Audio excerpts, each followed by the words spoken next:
Mamaya sa unang balita. Pagsalpok ng motor sa kotse sa Makati. Huli po sa CCTV. Isang nurse may 20 beses pinagtataga sa Santiago City, Isabela.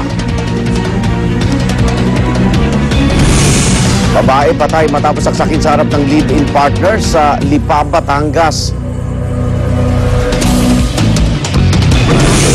Ato ngayon ang eating competition sa isang night food market sa Taguig. At tabayan ang mga detalye ng balitang yan mamaya sa unang balita. Samantala, narito na po si Connie.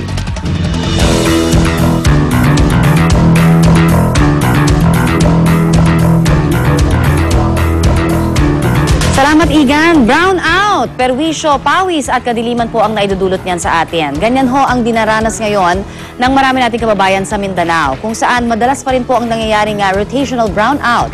Mahina raw po kasi ang produksyon ng kuryente ng mga hydroelectric power plants dahil po sa tag-init. Ano nga ba ang solusyon dito ng ating pamahalaan? Yan po naman ang pag-uusapan natin kasama si Professor Winnie Munsod. Good morning, Tito Winnie. Good morning, Connie. Good morning, mga kapuso. Alam niyo, one of the advantages of being matanda na is natatandaan ko yung mga nangyayari before. Meron akong power of recall. Natatandaan niyo, iwan ko kung natatandaan niyo, no? In 2009, ito naman ating Energy Secretary noon, si Angel Reyes, was predicting na magkakaroon ng shortages, kailangan talagang roll out ng mga plants, etc. And he said, mangyayari yan sa Mindanao. Hindi tayo nakinig sa kanya. Well, kasi yung Independent Power Producers Association of the Philippines, sabi niya, hindi, marami tayong mga plants and capacity, etc.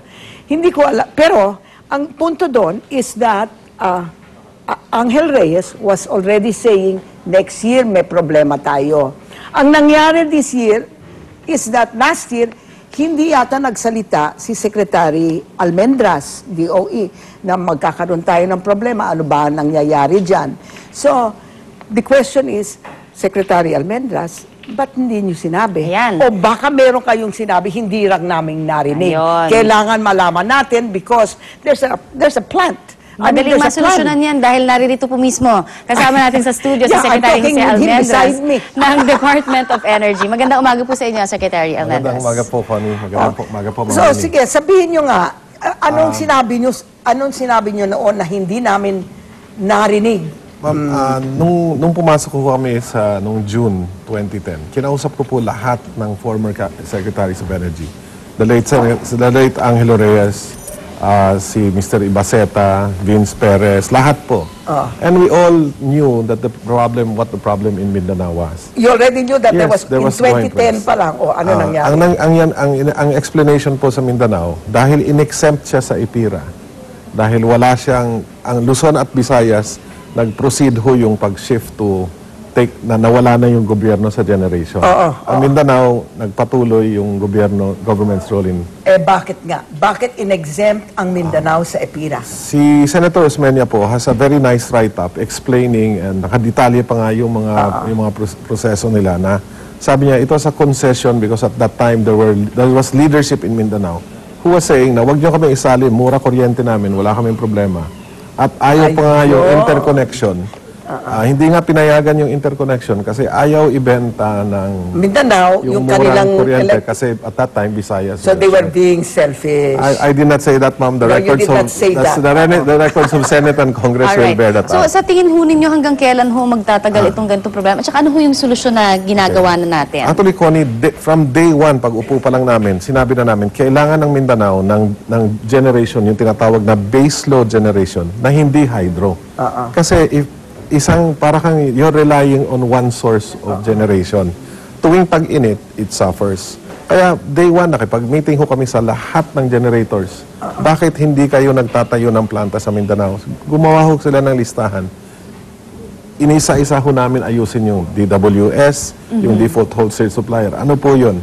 Sabi ng default wholesale supplier, huwag kayong magkontrata, huwag kayong mag-alala dahil nandyan naman ang NPC. Pwede kayong kumuha. Now, ang nangyari, ma'am, NPC, binenta yung generation, imbis na 1,100 yung capacity niya, naging 700 na lang kasi binenta na yung iba.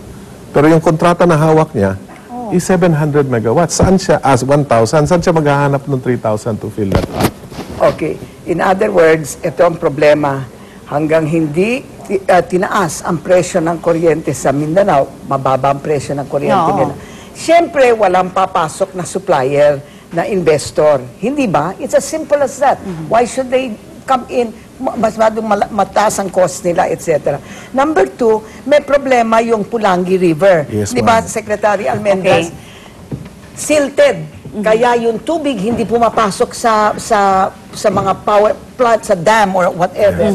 Kung inalis mo yung silt, walang mangyayari rin. Babalik Babalik rin din, ang silt. oo. Kasi denuded ang forest. Ayan, in other words, everything is coming to roost. So what are you going to do about it? Okay, this is what we've done. From day one po in September, October 2010, ang operation po namin was Get Generation. Tumawag nga yung ambassador ng Korea sa akin. Sabi niya, Mr. Secretary, kung kailangan if I need to witness, I will witness that. I even went to KEPCO. Aha. So, anong nangyari? May nakumbinsi tayo, kaya nga, by 2014, meron Meron na na. tayong 250 megawatts. O. Nagagalit ang tao, bakit 2014 pa? Ma'am, 3 taon para magtayo ng power plant. 1 year to even plan for it. Swerte na nga tayo na napasok natin, minadali talaga na mapasok yung 250. Pero tingnan mo na, anong gagawin nyo ngayon sa mga kongresista ng Mindanao that